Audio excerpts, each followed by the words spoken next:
Breaking చూస్తున్నాం. సద్దుల బతుకమ్మ రోజున మహిళలను దూషించాడంటూ ఎస్సీ ఎస్టీ కేసు పెట్టడాన్ని అవమానంగా భావించిన భారతీయ జనతా పార్టీ నాయకుడు ఆత్మహత్యకు పాల్పడ్డాడు. మంచిర్యాల జిల్లా వేమనపల్లి మండలం నీల్వాయిలో ఈ విషాద ఘటన చోటు చేసుకుంది. Bharatiya Janata party మండలాధ్యక్షుడు మధుకర్పై SC ST వేధింపుల కేసు నమోదైంది. దీంతో అవమానంగా భావించిన ఆయన సమీప అటవీ ప్రాంతంలోకి వెళ్లి ఉరివేసుకుని ఆత్మహత్య చేసుకున్నారు. కాంగ్రెస్ నేతల ఒత్తిడితోనే మధుకర్పై తప్పుడు కేసు బనాయించారని భారతీయ జనతా పార్టీ శ్రేణులు ఆరోపిస్తున్నాయి. నీల్వాయి చెన్నూరు రహదారిపై రాస్తారోకో చేపట్టారు.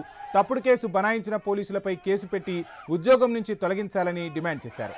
అప్పటి వరకు డెడ్ బాడీని తీసే ప్రసక్తే లేదంటూ భీష్మించుకు కూర్చున్నారు.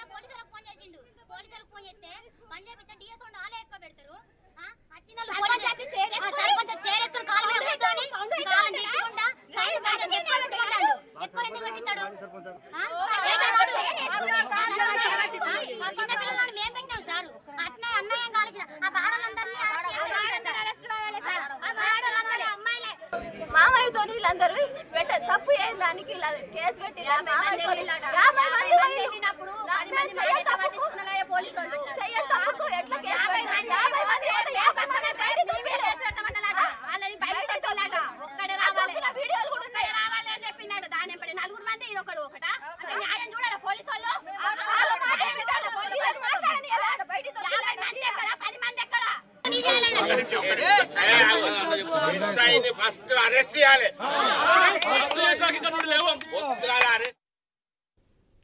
ఘటనకు సంబంధించిన ఓవరాల్ డీటెయిల్స్ మా ఆదిలాబాద్ ప్రతినిధి శ్రీనివాస్ అందిస్తారు. శ్రీనివాస్.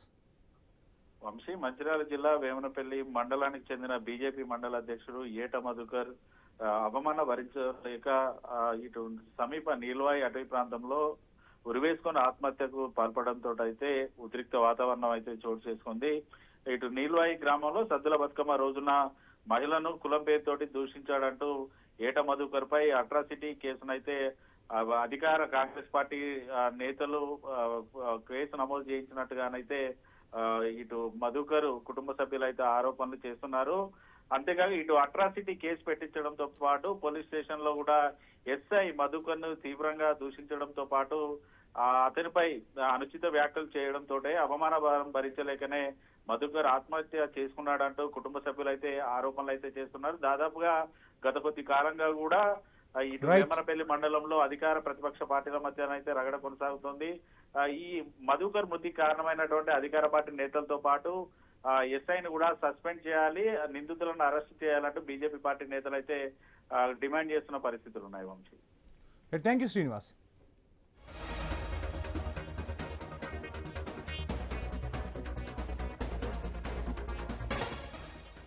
అదృశ్యమైన రేవెల్లిరాజు చెరువులో విగత జీవిగా లభ్యమయ్యాడు. హైదరాబాద్ ఉప్పల్కు చెందిన బీజేవైఎం రాష్ట్ర మీడియా ఇన్ఛార్జ్ రేవెల్లిరాజు అదృశ్యం ఘటన విషాదాంతంగా ముగిసింది. వారం రోజుల క్రితం కుటుంబ తగాదాల నేపథ్యంలో తన తల్లిని కొట్టిన వీడియోలు సోషల్ మీడియాలో వైరల్ అయ్యాయి.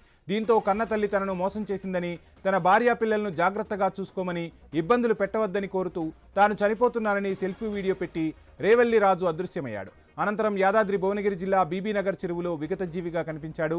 భారతీయ జనతా పార్టీ కార్యక్రమాల్లో ఎంతో చురుకుగా ఉండే రేవెల్లిరాజు ఆత్మహత్యతో ఉప్పల్లో తీవ్ర విషాదం నెలకొంది. ఏ తల్లిని కూడా తన కన్న కొడుకు కొట్టాలని ఉండదు. పరిస్థితుల వల్ల అట్లా నా వల్ల తప్పు జరిగిపోయింది. అమ్మ, చేతులెత్తి నమస్కరిస్తున్నా, నన్ను క్షమించు. ఇంకోటి, ఏ రోజు కూడా నేను నా కుటుంబం మంచిగా ఉండాలి, నలుగురిలో తలెత్తుకొని తిరగాలని చెప్పి నేను అన్ని డబ్బులు ఖర్చు పెట్టి నా ఇంటికి పెట్టినా, నా తమ్ముని ఫస్ట్ పెళ్లి పెట్టినా, అన్నిటి పెట్టినా. నేను ఊహించలేదు ఎప్పుడు కూడా. మా అమ్మనే నన్ను మోసం చేస్తాను ఊహించలేదు. సరే, కొట్టిన తప్పు జరిగింది, నలుగురిలో పెట్టి చిటిపియాలి, అంతేగాని దాన్ని వీడియో తీసి వైరల్ చేయడము, నేను పరువు కోసం ప్రాణం ఇచ్చే రకం. నేను ఆ వీడియో తీయడం వల్ల అక్కడ కూడా నేను తలెత్తుకొని తిరగలేని పరిస్థితి.